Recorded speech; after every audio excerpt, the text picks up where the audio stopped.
ng buhay, di na uulit pa. Ang tinatawag na ngayon ay magiging nakaraan.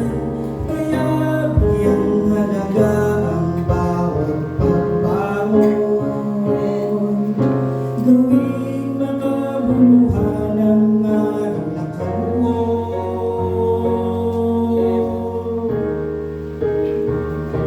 Isang pagkakataong mabuhay, bakit di gawing makulay?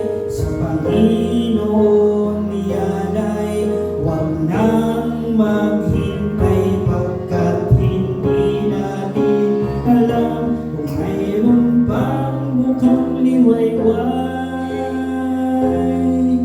Magpuri, magkaloob, maglingkod sa Diyos, ang tayo'y nabubuhay.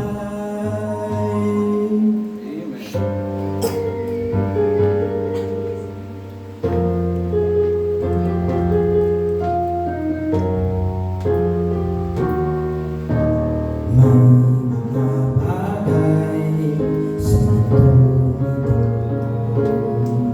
na sadyang dumarating lang ng isang pagkakataon. Tulad ng oras, di pwedeng mabalik pa. Ang ating kasalukuyan ay magiging alala. Kaya bigyang pansin ang hirap na panahon,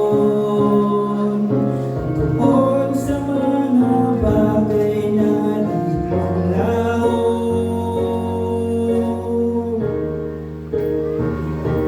Isang pagkakataong mabuhay, bakit di gawing makulay? Sa Panginoon niyalay, huwag nang maghintay, pagkat hindi natin alam kung mayroon pang bukang liwayway.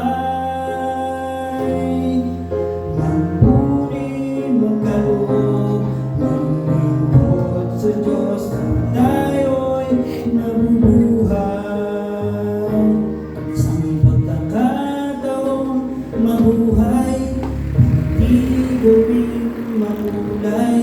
Sa Panginoon niyalay, huwag nang magtimbay, pagkat hindi natin alam kung mayroon pang bukang liwayway.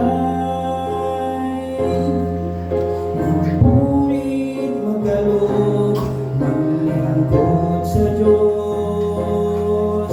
Magpurit, magkaloob, maglingkod sa Diyos.